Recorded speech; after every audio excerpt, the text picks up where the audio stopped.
नमस्कार, आप सभी का स्वागत है हमारे YouTube channel credible classes online tip में। और मैं आयुष प्रताप सिंह आपका स्वागत करता हूं हमारे इस चैनल पर। पिछली कक्षाओं में हम धनुष भंग के कुछ दोहों को पढ़ चुके हैं और उसी क्रम में हम आगे बढ़ते हैं। आगे के क्रम में हमारा दोहा नंबर 5 आज पढ़ने के लिए यहाँ उपस्थित है, स्क्रीन पे लिखा हुआ है, आप देख सकते हैं। तो चलिए फटाफट शुरू करते हैं, बिना टाइम को वेस्ट किए फटाफट से शुरू करते हैं। तो लिखा है दोहा नंबर 5 भैया। क्या है दोहा नंबर 5? कि प्रभु ही चितई पुनि चितव मही, राजत लोचन लोल, और खेलत मन सी जमीन जुग, जनु विधु मंडल डोल। ठीक, ये हमारा दोहा है 5वां वाला।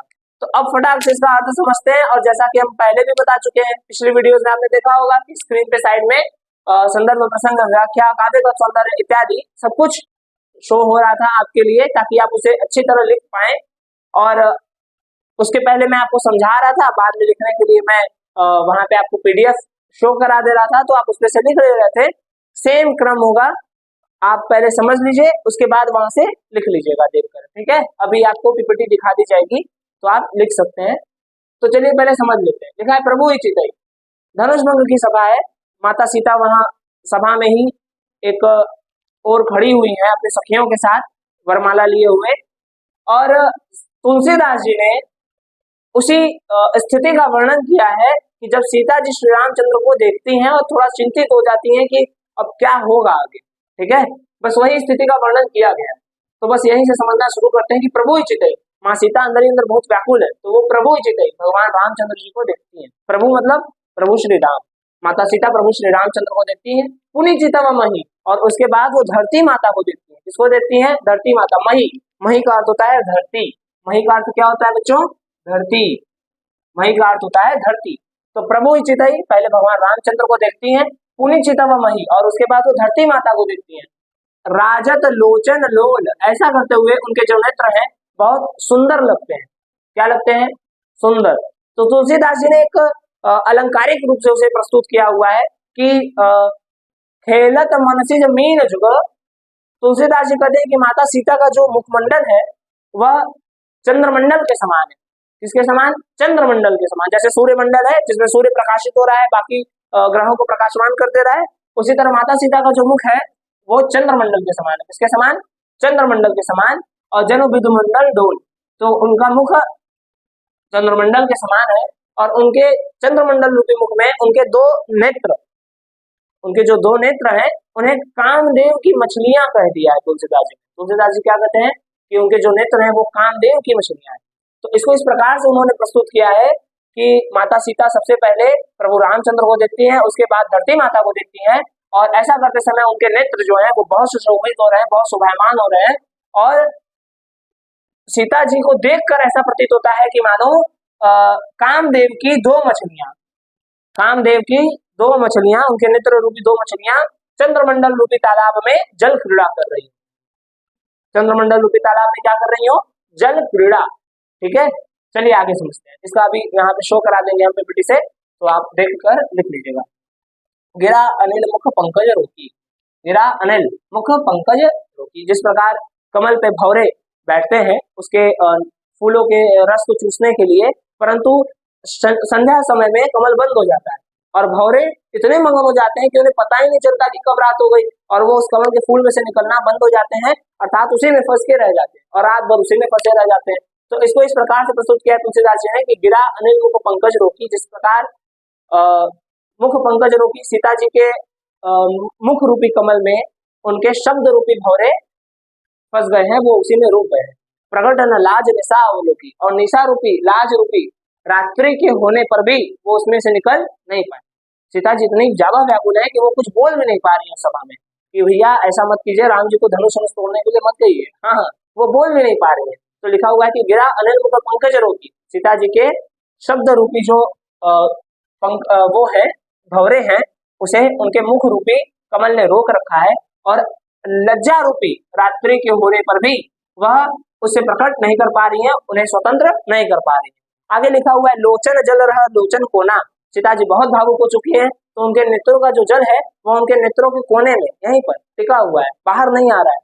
जैसे परम कृपण कर सोना, जिस प्रकार बहुत लालची व्यक्ति, बहुत कंजूस व्यक्ति अपने सोने को गाड़ कर रखा रहता है, वो गड़ा ही रहता है, उसी तरह सीता जी के नेत्रों में अश्रु उसी तरह स्थिर हैं, वो बाहर आंखों से नहीं आ रहे। सकुची व्याकुलता बड़ी जानी, धर धीरज प्रतीत उर आनी। सीता जी की व्याकुलता बहुत ज्यादा बढ़ती जा रही है, ऐसा प्रतीत होने पर उन्होंने अपने हृदय में धैर्य धारण किया और सीता जी के अंदर, सीता जी के हृदय में राम जी के प्रति प्रेम और बढ़ रहा है। लिखा है तन मन वचन मोर पनु साचा। सीता जी दृढ़ संकल्प कर रही है कि तन, तन से मन, मन से वचन, वचन से मोर पनु साचा। अगर मैंने तन मन और वचन से, मैंने पनु मतलब होता है प्रण, मैंने सच्चा प्रण किया हुआ है, तन मन वचन से मेरा प्रण सच्चा है। और रघुपति पद सरोज चितु राजा, और मैंने अपने हृदय में, चितु, चितु मतलब होता है एक तरह से हृदय में, पद सरोज पद रूपी कमल, चरण रूपी कमल, किसके कमल? रघुपति भगवान रामचंद्र के चरण रूपी कमल को सीता जी कहती हैं कि अगर मैंने तन मन और वचन से, तन मन और वचन से अपने प्रण को सत्य रखा हुआ है और रघुपति के चरण रूपी कमल को ही अपने हृदय में स्थान दिया हुआ है, सजा कर रखा है, तो भगवान सकल उर्वासी, तो सभी के हृदय में वास करने वाले भगवान की कर ही मोहि रघुवर के दासी, मुझे रघुवर की दासी अवश्य बनाएंगे, अर्थात मैं रघुवर का वरण अवश्य करने में सक्षम हो पाऊंगी, रघुवर धनुष तोड़ेंगे। जही के जही पर सत्य सने हूँ, सीता जी कह रही हैं कि जिस पर जिसका सच्चा प्रेम होता है सो ते ही मिले ही ना कछु संदेह, वो उसे अवश्य मिलता है, इसमें कोई संदेह नहीं है। प्रभु तन चितई प्रेम तन ठाना, कृपा निधान राम सब जाना। प्रभु तन चितई प्रेम तन ठाना, जब सीता जी राम जी के प्रति ऐसे ऐसे विचार मन में उत्पन्न कर रही हैं तो कृपा निधान राम सब जाना, तब राम जी सीता जी को देखते हैं और राम जी को सीता जी के मन में अपने प्रेम के बारे में पता चल जाता है। मतलब राम जी जान जाते हैं कि सीता जी उनसे बहुत प्रेम कर रही हैं और उन्हीं से विवाह करना चाहती है। तो यही बिलो की तके धनुष कैसे, तो सीता जी को देखने के बाद राम जी धनुष को किस प्रकार देख रहे हैं कि चितव गरुण गगु ब्याल ही जैसे, जिस प्रकार गरुण पक्षी आकाश से अपने शिकार को देखता है, अर्थात सर्प को देखता है नीचे धरती पर, उसी तरह भगवान रामचंद्र सीता जी को देखने के बाद धनुष को उसी दृष्टि से देख रहे हैं कि अब तो धनुष को भंग कर देना है। ठीक है, चलिए एक दोहा ये हो गया। अभी ये स्लाइड आएगी, पीपीटी लिख लीजिएगा आप, अगले दोहे में आप चलिए फिर से पढ़ाता हूँ।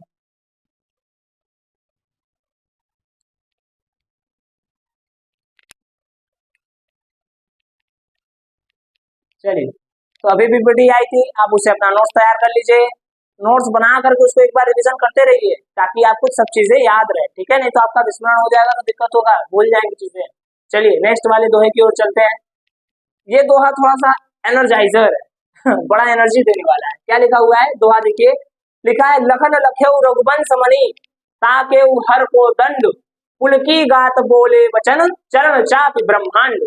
ठीक है, इसमें लक्ष्मण जी की जो भावना है उसके बारे में तुलसीदास जी ने बताया हुआ है कि जब अभी मैंने पिछले दोहे में बताया था कि राम जी सीता जी को देखते हैं और उनके हृदय में अपने प्रेम को पहचान जाते हैं। राम जी जान जाते हैं कि सीता जी उन्हीं से प्रेम कर रही हैं और उन्हीं से विवाह करना चाहती है। राम जी जब ये चीज जान जाते हैं तो फिर वो धनुष को देखते हैं। किसको देखते हैं? धनुष को। ये पिछले वाले दोहे में भी हम पढ़ा है कि जैसे गरुड़ पक्षी धरती पे सर्प को देखता है अपने शिकार को, उसी तरह राम जी धनुष को देखते हैं तिरछी नजरों से, और लक्ष्मण जी ये चीज देख लेते हैं। कौन? लक्ष्मण जी। लक्ष्मण जी ऐसा करते हुए राम भैया को अपने देख लेते हैं। तो लिखा हुआ है लखन लखेऊ, लक्ष्मण जी देखे रघुवंश मणि, ताके हर को दंड। रघुवंश मणि का मतलब होता है रघुकुल के जो सर्वश्रेष्ठ मणि है, रघुकुल मणि, रघुकुल शिरोमणि। ठीक है, रामचंद्र। वो कौन है? रामचंद्र। रघुवंश मणि मतलब रघुकुल शिरोमणि। लक्ष्मण जी रघुकुल शिरोमणि भगवान रामचंद्र को धनुष की ओर ताकता हुआ देख लेते हैं तो वो अपने मन में विचार करते हैं कि पुलकी गात। ऐसा जब लक्ष्मण जी देखते हैं कि भैया राम धनुष को देख रहे हैं तो उनके अंदर बड़ा रोमांच उत्पन्न हो जाता है। क्या उत्पन्न हो जाता है? रोमांच। और रोमांच उत्पन्न हो जाने के कारण वो बोले वचन चरण चाप ब्रह्मांड, वो अपने दोनों चरणों से इस ब्रह्मांड को अर्थात धरती को दबाते हुए बोलते हैं। क्या बोलते हैं?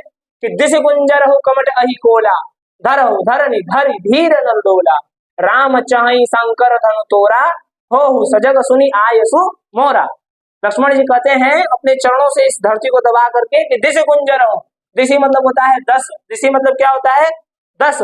कुंजर मतलब होता है हाथी, पर यहाँ सामान्य हाथी की बात नहीं की गई है, यहाँ पे 10 दिशाओं के रक्षक, 10 दिशाओं के रक्षक हाथियों की बात की गई है।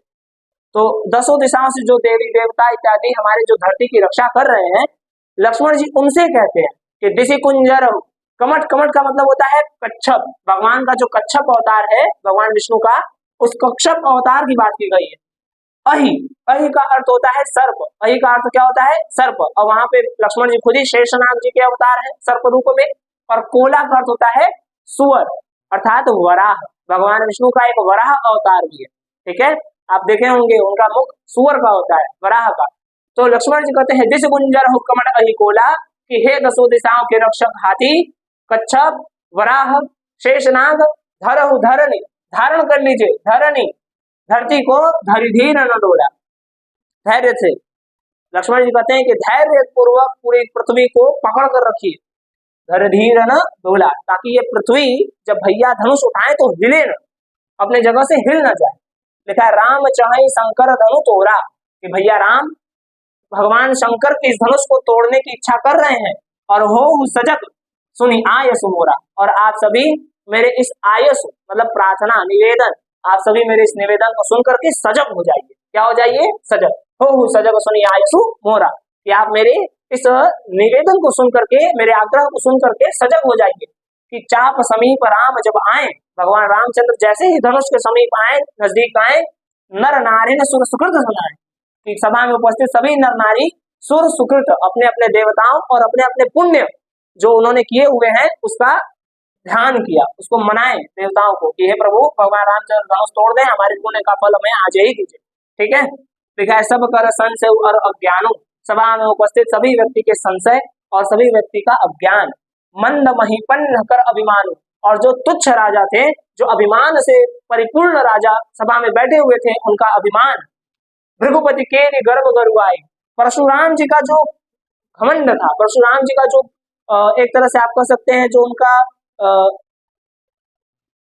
गर्व, उनका जो दम्भ था, गर्व था कि भगवान शंकर के धनुष को कोई हिला नहीं सकता, तो परशुराम जी का जो घमंड था, गर्व था। और सुरमुनि बरन, सुरमुनि बरनन के करदाई, करदाई का मतलब होता है कायरता, करदाई का अर्थ क्या होता है? कायरता। सुर मुनि देवता और सभा में बैठे हुए मुनियों के वर्णन, उनके वर्णन, उनका जो विचार है और उनका जो कायरता है, वो सभी कौन कौन, फिर से देखिए लिखा हुआ है सब कर संशय और अज्ञानों, के सभी का संशय और अज्ञान, कपटी राजाओं का जो अभिमान था वो अभिमान, परशुराम जी का जो गुरूर था, उनका जो घमंड था शिव धनुष को लेकर के, कठोरता को उसकी लेकर के वो, और सभा में बैठे मुनि और देवता इत्यादि का जो कायरता था कि अरे अरे ये धनुष को कौन छुएगा, ऐसी जो कायरता थी वो। सीय कर सोच, मतलब सीता जी का जो इतना दुखद विचार मन में वो जो उनके था सीता जी का कि अरे अब क्या होगा, ये जो विचार था वो सोच। जनक पछतावा, और जनक जी का पछतावा कि अरे हम कैसा प्रावधान लिए, उनका जो पछतावा था वो।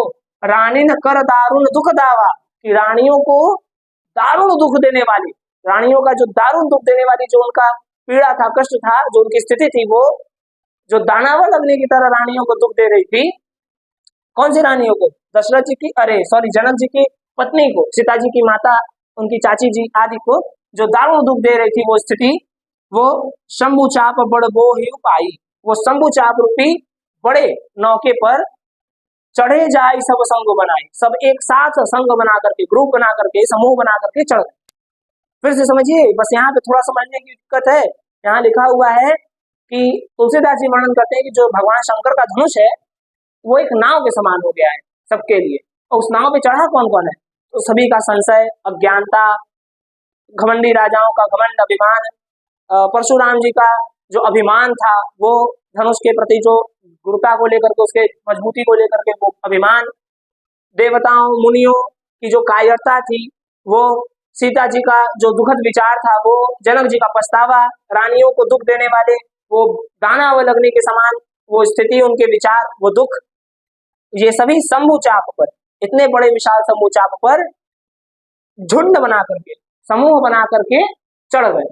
और चढ़ने के बाद राम बाहुबल, राम बाहुबल सिंधु अपार, सिंधु मतलब होता है महासागर, अपार मतलब होता है अपार, अगाध, तो भगवान रामचंद्र जी के अपार बाहुबल रूपी सागर को चढ़ करके धनुष पे, ये सब उस अपार सागर को पार करना चाह रहे थे।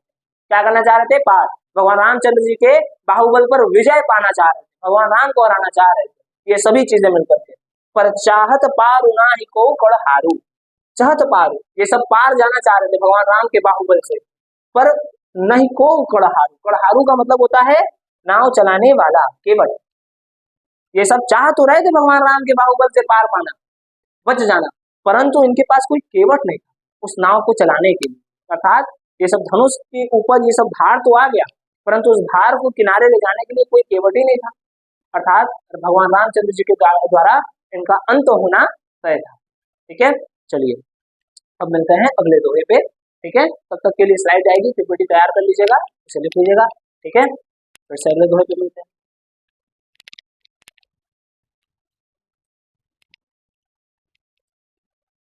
चलिए, तो आप लिख चुके होंगे, बढ़ते हैं अगले वीडियो की ओर। धनुष भंग का लास्ट वीडियो बहुत रोमांचित कर देने वाला वीडियो आपके सामने एकदम प्रस्तुत हो चुका है, और इसका अर्थ जो है पढ़ते समय एकदम रोमांच उत्पन्न होगा, जैसे राम जी और सीता जी के मन में हो रहा था, आपके मन में भी होगा, बस आप मन से पढ़िए। चलिए पहले दोहा पढ़ते हैं। लिखा है, राम बिलोके लोग सब चित्र लिखे से देख, चितई सिय कृपायतन जाने विकल विशेष। ठीक, धनुष भंग का कहीं आपने अगर नाटक देखा होगा, प्रदर्शन, तो उसमें देखा होगा राम जी धनुष के आगे एकदम खड़े रहते हैं और फिर सभी को देखते हैं नीचे प्रजा को। उसी तरह उस समय हुआ था, राम जी जब धनुष भंग की प्रजा पर ऊपर धनुष के पास चढ़े, तो वहां से वो अपनी प्रजा मतलब अर्थात जनकपुर की प्रजा को, नर नारियों को, आदि सभी लोगों को, सीता जी को इत्यादि को देख रहे थे। सब उनको चित्र के समान दिख रहे थे। किसके समान? चित्र के समान। यहाँ देखिए लिखा है ना, राम बिलोके, राम जी देखे, लोग सब, सभी लोगों को चित्र लिखे से देखी। अब भाई चित्र अगर दीवार पे बना देंगे तो वो हिलेगा डुलेगा नहीं, तो सब राम जी को देख करके एकदम शॉक्ड थे एकदम कि अब क्या होगा, अब क्या होगा, एकदम मन में उनका ऐसा भाव चल रहा था। तो सब एकदम बिना हिले डुले एकदम स्थिर से खड़े थे, राम जी को सब चित्र के समान दिखाई दे रहे थे, सभा के सभी नर नारी। लिखा है, चितई सिय कृपायतन, कृपायतन यहाँ राम जी को कहा गया है। कृपायतन का अर्थ होता है कृपा निधान, कृपायतन का अर्थ क्या होता है? कृपा निधान। चितई सिय कृपायतन जाने विकल विशेषी, राम जी सब सभी लोगों को जब देखते हैं सभा में, तो सब उन्हें चित्र की तरह दिखते हैं, बड़े चिंतित व्याकुल दिखते हैं, बड़ा प्रेम राम जी को दिखता है सभी की नजर में। पर सीता जी को जब कृपायतन अर्थात कृपा निधान भगवान राम जब सीता जी को देखते हैं, तो उनके हृदय में कुछ ज्यादा ही व्याकुलता दिखाई देती है, कुछ ज्यादा ही व्याकुलता दिखाई देती है। अब आगे क्या होता है? लिखा है, देख विपुल विकल वैदेही, देखी देख करके, विपुल व्याकुल, विपुल मतलब होता है विशेष, व्याकुल मतलब होता है व्याकुल, वैदेही मतलब सीता जी। जब राम जी सीता जी को कुछ ज्यादा ही व्याकुल देखते हैं, तो निमिष निहात कल्प समते ही, तो राम जी ये अनुभव करते हैं कि सीता जी का एक एक निमिष, पल का भी छोटा समय होता है भैया, सेकंड का भी बहुत छोटा समय, निमिष, एक एक निमिष निहात कल्प समते ही, कल्प मतलब होता है कल्पों के समान, युगों के समान। राम जी सीता जी को देखते हैं कि वो बहुत ही ज्यादा व्याकुल है, और उनका एक एक निमिष कई कल्पों युगों के समान बीत रहा है। और त्रिषित बारी बिन जो तनु त्यागा, तब राम जी अपने मन में विचार करते हैं कि त्रिषित, त्रिषित मतलब होता है तृष्णा, तृष्णा का अर्थ होता है प्यास, तो त्रिषित बारी, बारी का अर्थ होता है पानी, बिन मतलब बिना, जो मतलब जो, तनु त्यागा मतलब शरीर का त्याग कर दे। तो राम जी कह रहे हैं कि भैया अपने मन में विचार कर रहे हैं कि अगर कोई प्यासा व्यक्ति प्यास के कारण, जल न मिल पाने के कारण अपने शरीर का त्याग कर दे, फिर मुँह कराई का सुधा तड़ागा, तो फिर अगर सुधा का मतलब होता है अमृत, तड़ागा मतलब होता है तालाब, तो फिर अमृत का तालाब खोद देने से भी कोई फायदा नहीं है। राम जी विचार कर रहे हैं कि सीता जी बहुत ज्यादा व्याकुल हैं, और उनका एक एक निमिष कई कल्पों के समान व्यतीत हो रहा है।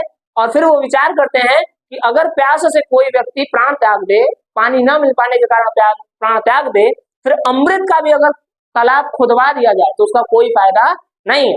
का बरखा जब कृषि सुखाने, समय चूक पुनि का पछताने, कि अगर खेती सूख जाए, कृषि मतलब होता है खेती, सुखाने मतलब सूख जाना, अगर खेती सूख जाए तो उसके बाद वर्षा का कोई महत्व नहीं होता। उसी तरह अगर समय चूक जाए तो पछताने का कोई महत्व नहीं होता। इससे आपको भी थोड़ा रिलेट करेंगे कि एग्जाम की तैयारी चल रही भैया, हाई स्कूल का एग्जाम आने वाला है, उसके साथ आपकी तैयारियों का भी एग्जाम क्रम से चलता रहेगा।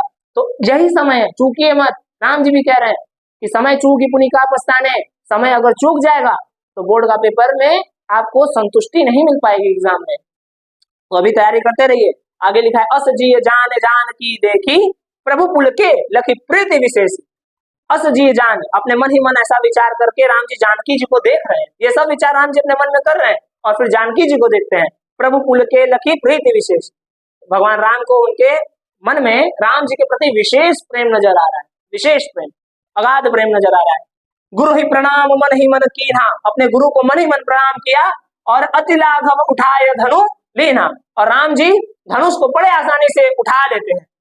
अब जब धनुष उठ जाता है भगवान शंकर का तो क्या होता है, लिखा है दम के उदाम जिमि जम लयऊ पुनि नभ धनु मंडल सम भयऊ लेत चढ़ावत खेचत गाढ़े काउ न लखा देख सब डारे तई क्षण राम मध्य धनु तोड़ा भरे भुवन ध्वनि घोर कटोरा। लिखा है दम के दमकी क्या दामिनी, दामिनी का अर्थ होता है बिजली। तो जब राम जी धनुष को उठा लेते हैं तो एक बिजली चमकी, क्या चमकी, बिजली, बिजली की चमकी। जब उन्होंने धनुष को उठाया ऊपर लिया तो बिजली की तरह चमकी। और पुनि नभ धनु मंडल सम भयऊ, कि पूरा जो नभ मंडल था वह धुंध के समान एकदम चकाचौंध हो गया, बहुत कठोर ध्वनि उत्पन्न हुई।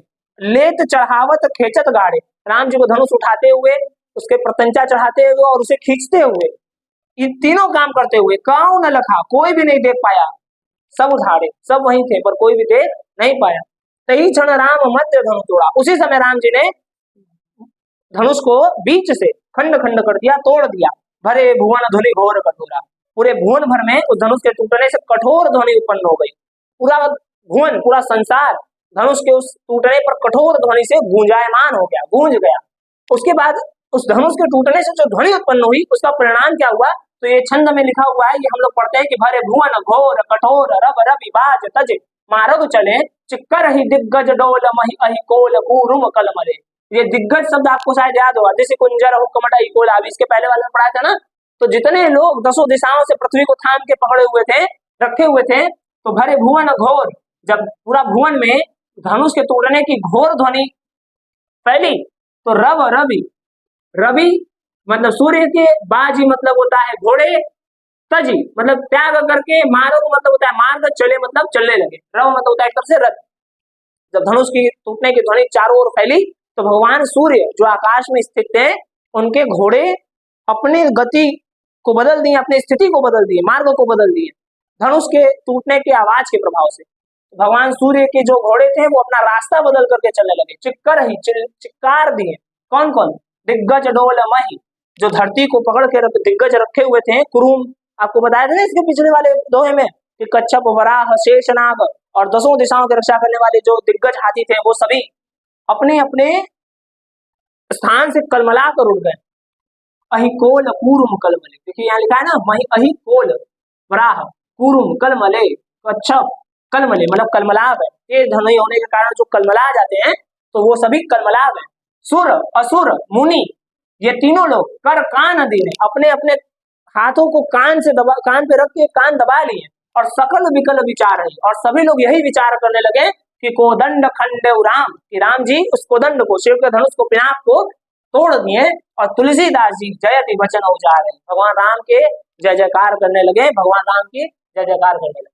ठीक है, तो इस तरह से आपका ये पूरा धनुष है, धनुष भंग का पूरा आपका ये जो पाठ था, सेक्शन था, तुलसीदास जी के अंतर्गत जो पाठ में आता था वो खत्म हो गया, समाप्त हो गया। अब इसके बाद जो आपका पाठ है वो है वन पथ पथ, भगवान का जो विवाह था वो यहाँ संपन्न। अब वन पथ को हम लोग पढ़ेंगे नेक्स्ट वीडियो से। ठीक है, तब तक के लिए नमस्कार, धन्यवाद, अपना ध्यान रखिए, पढ़ते रहिए, हाई स्कूल की तैयारी कीजिए, वीडियो रिवाइंड करके देखिएगा, और जैसा कि बताया कि पीपीटी अभी तुरंत आएगी, आप देखकर लिख लीजिएगा। ठीक है, चलिए तब तक के लिए नमस्कार, जय हिंद, जय भारत, जय श्री राम।